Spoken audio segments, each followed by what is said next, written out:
by.hero on Taukross. Let's get into it.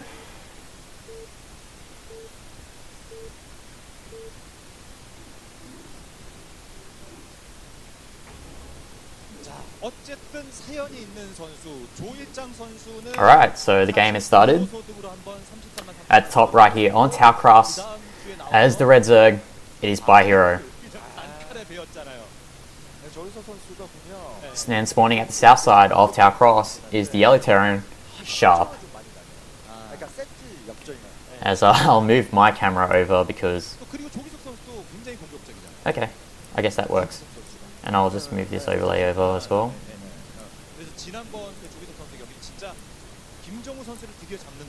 Just let me fix these overlays. Okay, cool. Let's get into this game. Taukross is a very interesting map because you don't really see that many 3-player maps out there, both StarCraft and StarCraft 2, because of the peculiarities of making a balanced 3-player map with rotational symmetry and all that stuff. So Taukross kind of broke that trend of having really bad 3-player maps. Before that, I think was Rush Hour, and then before that was an OGN map called Alchemist, which was really bad. But yeah, I think Taukross and Rush Hour were the first 2 big, good 3-player maps.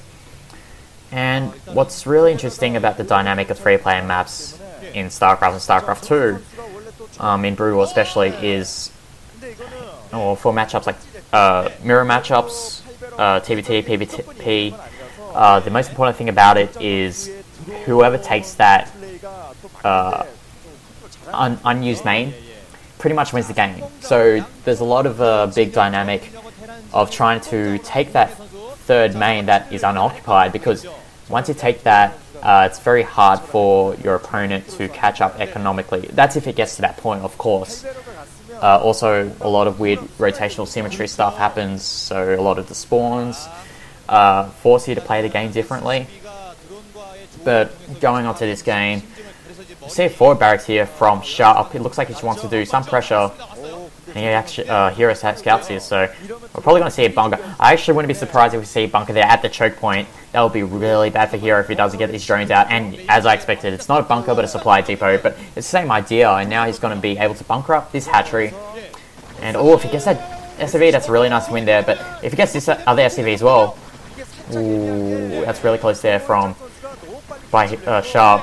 He lost that first SCV, which means that, okay, this rush has failed. I felt like that could have been done a better job there from Sharp. He could have done a lot of damage. He could have cannoned or not cannoned, bunkered that choke point and just moved the Marines up there. But I'll just move these out because I like to thank those that have put in some crowdfunding support for our tournament, and I don't want to remove their names.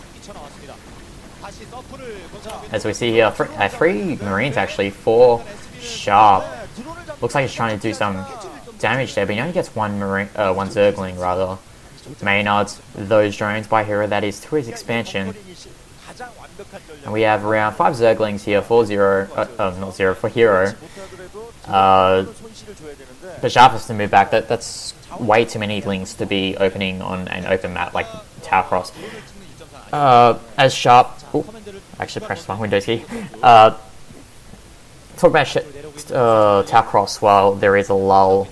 And Sharp's just going to take his expansion. Also, keep that barracks there to enforce a nice choke point so that Zerglings can't run by. Taukross is also another really interesting map where there's no upper ground. It's just basically the only high ground on this map is the cliff at your expansion. Besides that, there's no high ground, so that kind of disadvantages Terrans and to an extent Protosses on this map, because there's no real high ground that you can work with to outmaneuver your opponent. There's a few bridges on the map here and there, but for the most part, it's basically trying to outmaneuver your opponent rather than moving up to a higher ground to take advantage of the fact that your opponent doesn't have vision. So Zergs really love this map because it's really easy to do flanks with your Zerglings mutas, or this map's really good for Ling Lurker. So yeah, am I hiding a window? Let me know if I am. Okay, it's just a webcam that they have. So actually really quick second gas. Okay, never mind. I didn't see that he got the layer up. So spies up, second gas has been taken. Looks like it's going to be a late thread hatchery actually. I wonder if he'll get enough larva from that third hatchery. Generally you'd want to get that the 3 larva from that extra hatchery that you put down by the time the spy comes up, but I'm not really sure of the timings. As we see steam here from Sharp. And Sharp's doing a really nice job with these Zerglings.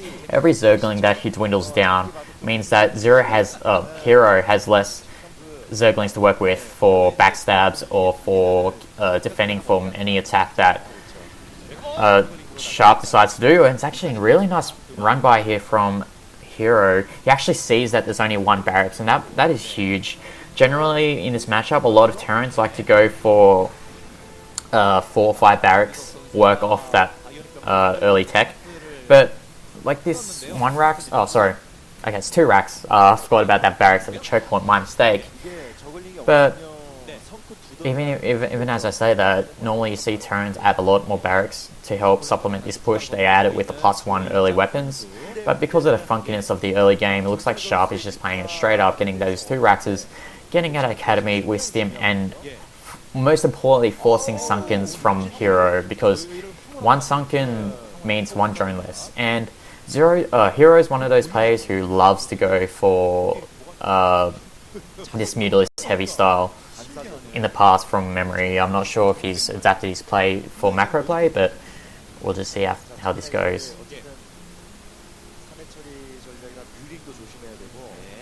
As the Mutalists are about to hatch, Sharp has no turrets.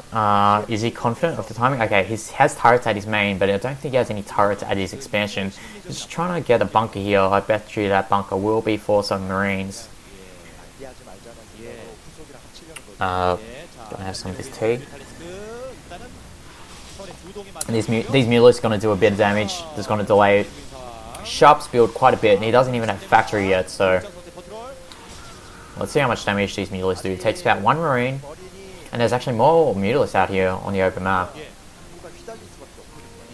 And I'm really curious to see whether A, Hero decides to expand off this harassment, or B, he expands, and whether he expands to his 3rd base at the nearest to him, or he decides to take another main, because if he takes another main, it's really easy to take another 4th. Even though the fact that there is no high ground to take an expansion at, yeah, there's no high ground, which means that lurkers are less as effective. There's still that narrow choke point that goes towards your that 3rd main and the expansion that is really hard to break through unless you have tanks. And this is a really nice move there from Hero. Sorry, like Zero and Hero, very similar names from Hero. Picking up that factory and just delaying Sharp as much as possible.